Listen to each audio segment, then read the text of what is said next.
Cold open. Fast. Unsettling. AI just passed the bar exam. Top 90 percentile. It passed the CPA exam.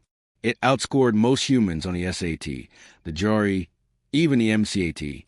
By every measurable test we've ever used to define intelligence, AI is now smarter than the average professional. So here's the uncomfortable question no one wants to answer.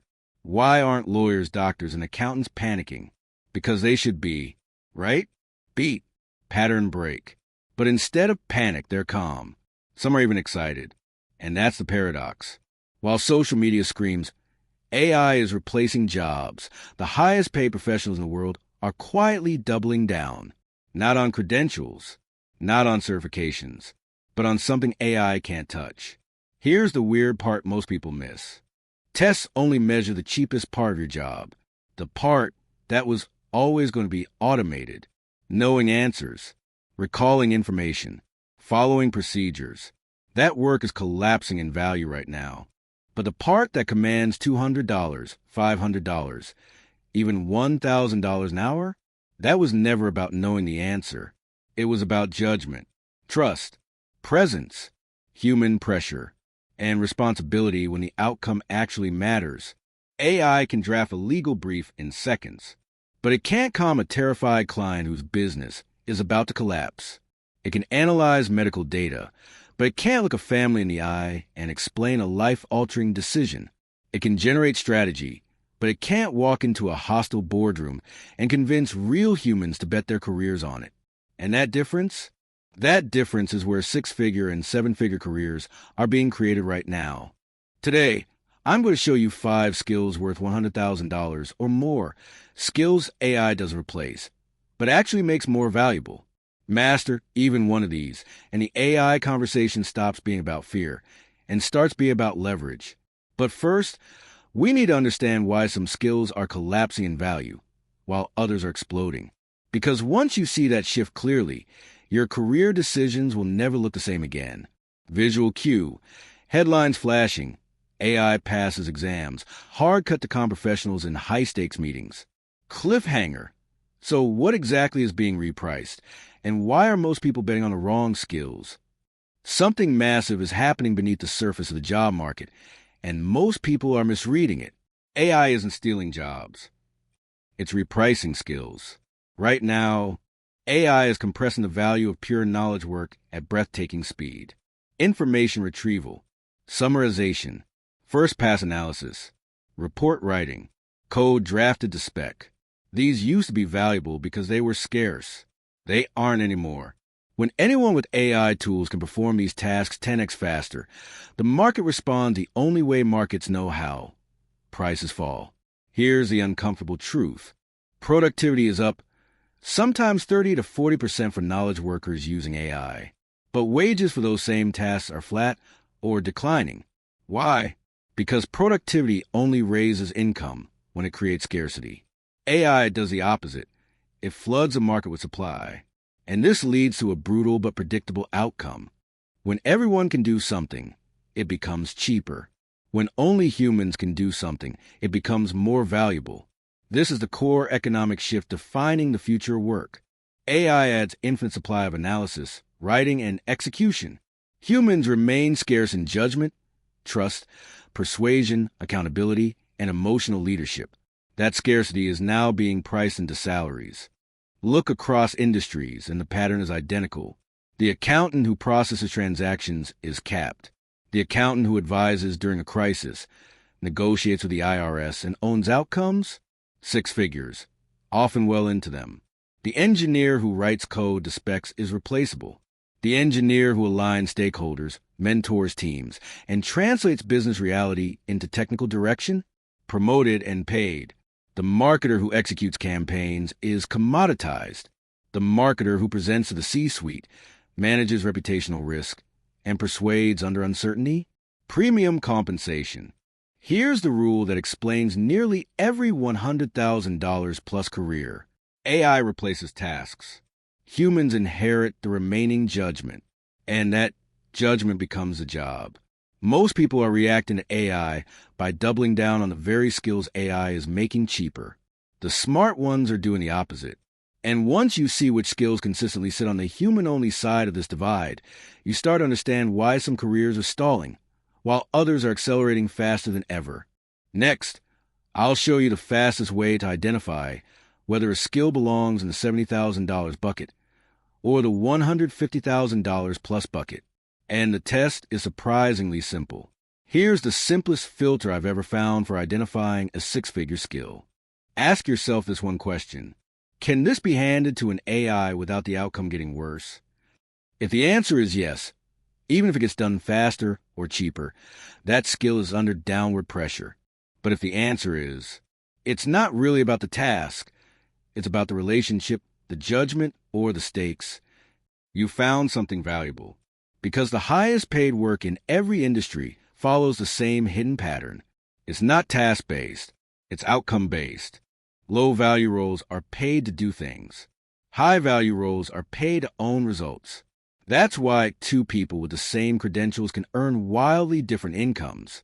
One accountant processes forms. Another sits with a founder at 2 a.m., deciding how to survive an audit without destroying the company. One engineer writes clean code. Another decides which trade-off the business will live with and which it won't. One marketer creates content. Another walks into a room of skeptical executives and convinces them to take a risk. Here's the pattern across industries. The lower end of the pay scale is dominated by work that can be specified in a checklist. The upper end is dominated by work that cannot be fully described in advance. Why? Because anything that can be fully specified can be automated. High-value work lives in uncertainty. It involves emotion, ambiguity, politics, ethics, and consequences. It happens live, under pressure, with imperfect information. And when it goes wrong, someone's reputation or livelihood is on the line. That's why these roles command premiums. You're not being paid for effort. You're being paid for judgment under uncertainty. This is also why AI doesn't flatten income, it stretches it. Average performers get squeezed. Top performers who combine AI with human judgment pull further ahead. The gap widens. So when people ask, what skills are AI-proof? They're asking the wrong question. The real question is, which skills become more valuable when AI removes the mechanical work? There are 5 that show up again and again across industries, across seniority levels, across economic cycles. And the first one is the most visible and the most misunderstood, because it's not about being articulate. It's about what happens when a room goes quiet, the stakes go up, and all eyes turn to you. Let's start there. When people hear communication skills, they think writing emails better or sounding confident in meetings. That's not what this is. High-stakes communication is what happens when the outcome actually matters. Money, power, reputation, jobs, trust. It's the ability to persuade skeptical people who don't have to agree with you, to speak clearly when you can't pause, edit, or retry, to navigate resistance, emotion, and uncertainty in real time.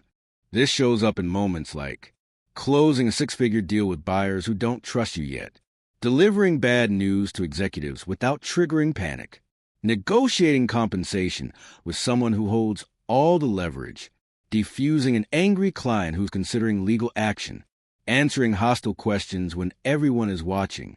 AI can write a flawless pitch. It cannot sit in that room. And that distinction is everything. High-stakes communication has 3 elements AI fundamentally lacks. First, skin in the game. When humans listen, they subconsciously ask, does this person actually care if this works?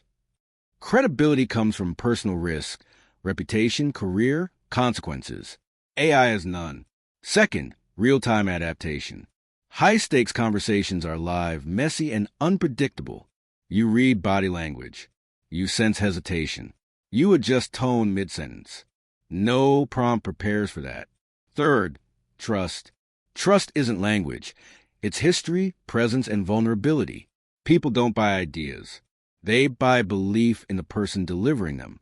That's why enterprise sales professionals earn $200,000, $300,000, sometimes $500,000 plus. That's why trial lawyers earn multiples of document reviewers with the same degree. That's why executives who present well make 5 times more than those who don't. They aren't selling information. They're selling confidence in uncertain outcomes. And here's the part most people miss. This skill is trainable. It's not charisma. It's preparation, pattern recognition, emotional regulation, and practice under pressure, which means the upside is massive because most people avoid situations where the skill develops. But before we talk about how to train it, we need to look at a skill that often matters even more, because this next one determines whether you get invited into high-stakes rooms at all or stay stuck executing someone else's decisions. That skill is owning complex problems. There's a quiet hierarchy inside every organization, and it has nothing to do with intelligence. It's about who owns which problems. AI is excellent at solving defined problems. Analyze this, optimize that, generate options. But here's what AI cannot do. Decide which problem actually matters. Take responsibility when the solution fails. Navigate the human fallout when trade-offs hurt people. That's problem ownership. And it's one of the strongest predictors of income you'll ever find. Low-paid roles complete tasks. Mid-level roles manage execution. High-paid roles own outcomes. And the jump from execution to ownership is where most careers stall. Owning a complex problem means saying, I'll figure this out.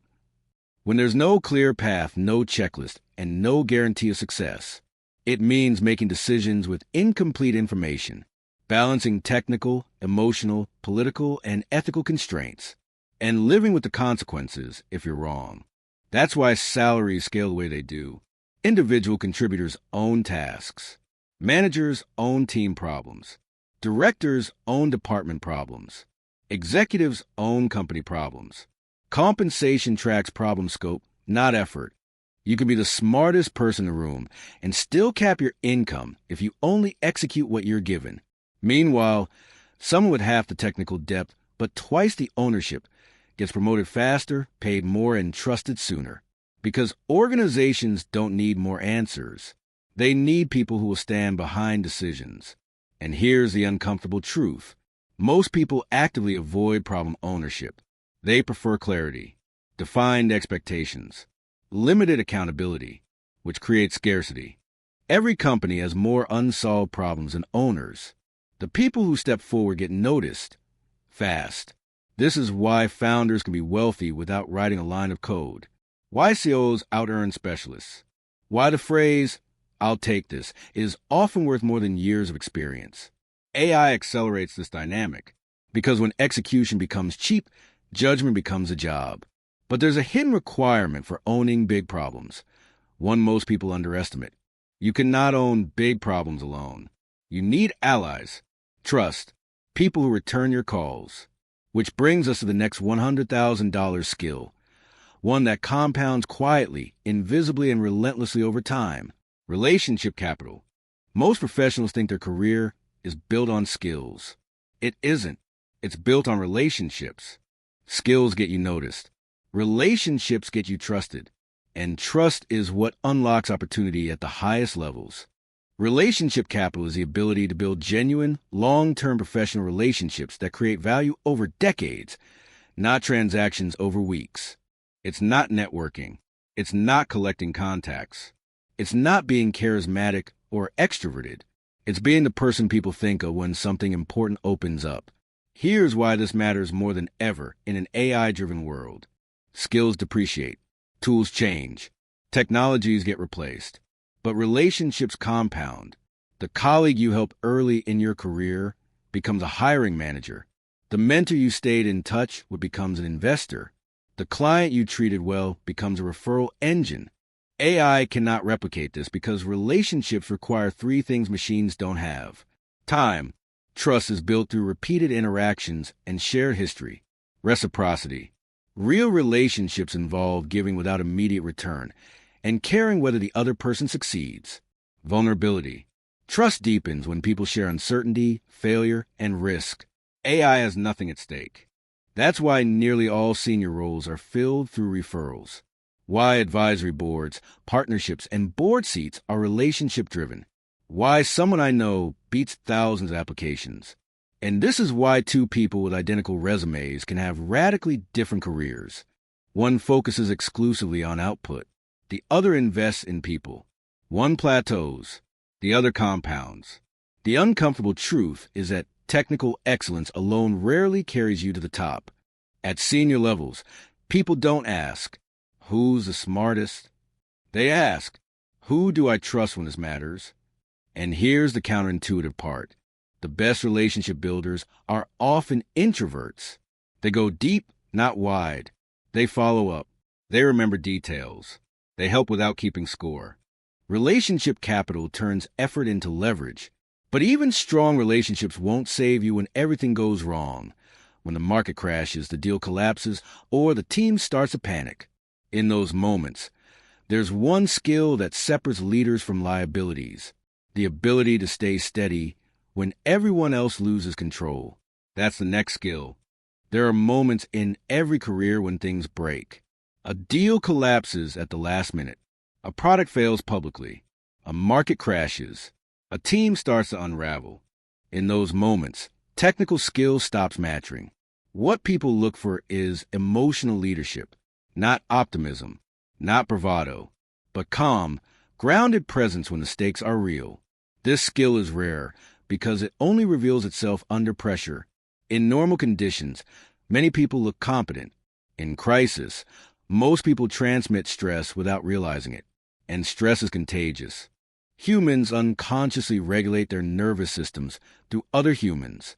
Fear spreads, but so does calm. The person who stays composed becomes the emotional anchor for everyone else. AI can analyze a crisis.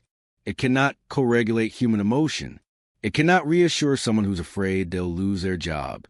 It cannot say, I've got this and I've got you, and be believed, because belief requires skin in the game. People follow leaders who are personally invested in the outcome, who will be accountable if things go wrong, who share the risk. That's why leaders who perform well in crisis get promoted faster and remembered longer. One crisis handled well can define an entire career. One visible meltdown can quietly end one. And here's the secret most high-performing leaders don't advertise. They're afraid too. The difference is they've learned how to function while afraid. They've trained their ability to regulate their physiology, to slow their breathing, to think clearly with a racing heart, to choose words carefully when emotions are high. This isn't personality. It's practice. And that practice commands a premium. Turnaround leaders, crisis managers, emergency professionals. These roles are paid more for the same reason. When stakes are highest, the margin for error is smallest. But even calm leadership is enough if you don't know where to take people.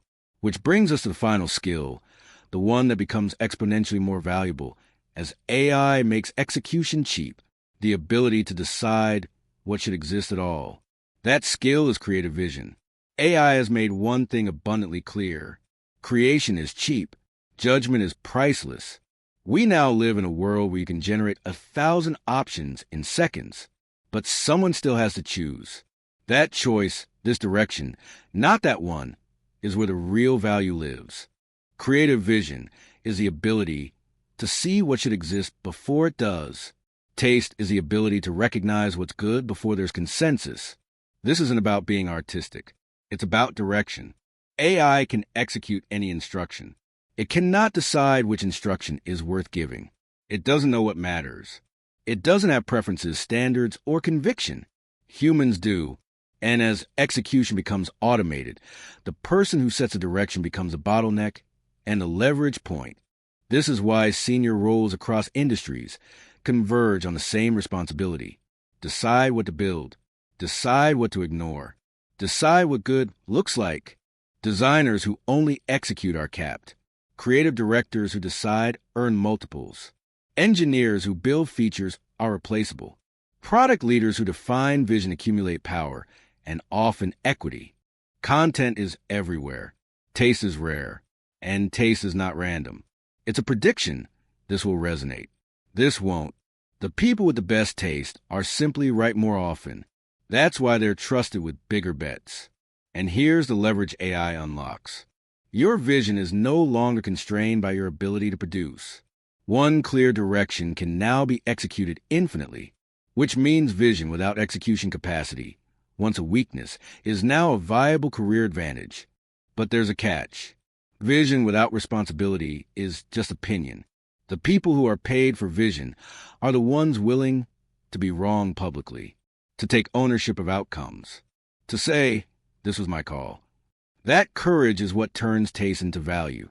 So now you've seen the 5 skills: high-stakes communication, complex problem ownership, relationship capital, emotional leadership under pressure, creative vision, and taste. They share one thing in common. They all sit above execution. And that's why AI doesn't replace them. It amplifies them. Now the real question becomes uncomfortable. If these skills are so valuable, why don't more people develop them? And more importantly, how do you actually start? That's what we're tackling next. Here's the part most videos skip, because it's not glamorous. These skills aren't taught well. They aren't certified. And they don't come with clear scorecards, which is exactly why they're valuable. The modern education system was built for an industrial economy, one optimized for predictable tasks, standardized testing, and measurable outputs.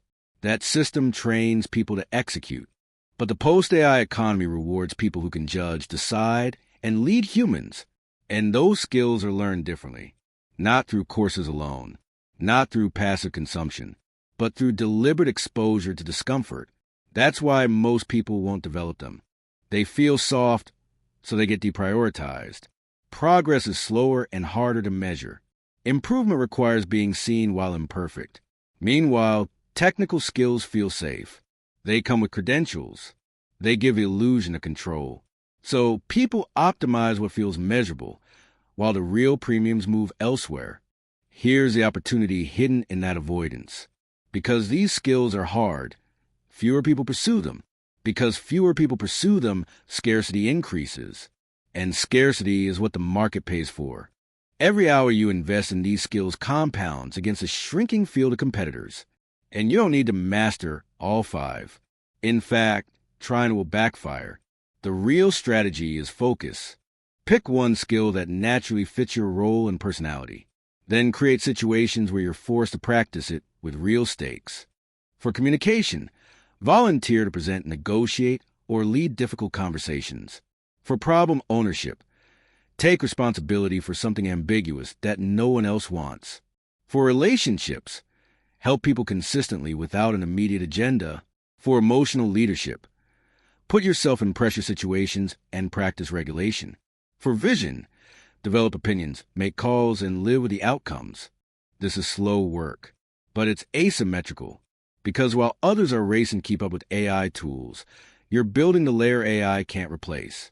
Next, I want to give you a concrete timeline. What happens if you start now, and what happens if you wait? Because the window for this advantage is real, and it's closing faster than most people think. Here's the part that makes this urgent. AI isn't improving linearly. It's compounding, which means skills that feel safe today won't feel safe for long. The next 2 to 3 years are transition period. Right now, you can still build a solid career on technical ability alone, but that path is narrowing fast. As AI absorbs more execution, the baseline expectation rises. What used to make you exceptional becomes table stakes. By the time most people react, the market will be saturated with technically competent professionals who all look the same. That's when the human skills we discuss stop being differentiators and become requirements. The people who win aren't the smartest. They're the earliest to adapt. If you start building these skills now, you get 3 compounding advantages. First, time. These skills require lived experience. You can't rush them. Second, reputation. Once people know you as a calm one, the problem owner, the trusted communicator, that identity sticks. Third, leverage. AI amplifies whatever level of judgment you bring to the table. Those who wait face a harsh reality. More competition. Less patience from employers. Higher expectations with fewer opportunities to practice safely. This is how career inequality widens, not through layoffs, but through timing. 2 people with similar backgrounds make different choices today. 5 years later, their opportunities look nothing alike. And here's the uncomfortable truth. Most people will watch content like this, nod, and change nothing. They'll keep optimizing for efficiency instead of judgment, certifications instead of credibility, tools instead of trust, which creates space for the few who act.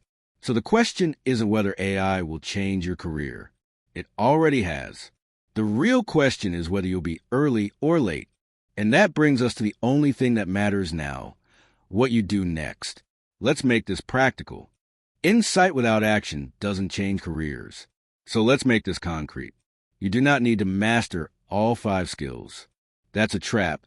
You need momentum in one. Start by choosing the skill that would most change how people experience working with you. Ask yourself, which skill, if noticeably improved, would make me harder to replace? Which one would increase trust in me fastest? Which one aligns with opportunities one already have access to? Now translate that choice into behavior. This week, do one uncomfortable thing on purpose. If it's communication, volunteer to speak when it matters. If it's problem ownership, take responsibility for something unclear. If it's relationships, reach out with no agenda. If it's emotional leadership, practice staying regulated under stress. If it's vision, make a call and stand by it. Discomfort is the signal you're in the right territory. Then build a simple cadence. Weekly, one deliberate practice moment. Monthly, one reflection on what worked and what didn't. Quarterly, one stretch that forces growth. This isn't about intensity. It's about consistency. Most people never do this, which means even modest effort puts you in the top tier over time. Measure progress differently than you're used to. Are people asking for your input more? Are you trusted with ambiguity? Are opportunities coming to you instead of the other way around? Are you calmer under pressure than you were 6 months ago? Those are leading indicators of income growth. The market pays for outcomes long before it pays with titles or raises. And here's the mindset shift that ties everything together. AI is not your competition. It's your leverage. But only if you bring something to leverage. Execution is becoming free. Judgment is becoming priceless. Which means the safest place to stand in the AI economy isn't behind a tool. It's above it. Now let's close this out, because the final step isn't skill development. It's commitment. Every major career shift happens at a fork. One path feels familiar, comfortable, safe. The other feels uncertain, but alive. Right now, you're standing at one of those forks. AI is reshaping work whether you participate or not. The only choice you actually have is how intentionally you respond. You can stay focused on execution, doing more faster, cheaper. That path will work for a while. Or you can move up the value chain into judgment, leadership, and direction. That path feels slower at first, but it compounds. The people who thrive in the AI era won't be the ones who outwork machines. They'll be the ones who decide what machines are used for. That requires a commitment most people avoid. To be seen while learning. To take responsibility before you feel ready. To choose long-term leverage over short-term comfort. This isn't about becoming a thought leader. It's about becoming useful in higher-order ways. And usefulness is what the market ultimately rewards. If there's one takeaway from this entire episode, it's this. AI raises a floor, but also raises a ceiling. And where you land between the two is determined less by talent and more by what you're willing to practice when no one is watching. This channel exists for people who choose the harder path early, so they can build careers with dignity, agency, and impact later. If this resonated, stay with us. In the next episode, we'll break down how AI is quietly reshaping hiring, promotions, and pay, and what signals decision-makers are actually watching now. Because once you see those signals, you can't unsee them.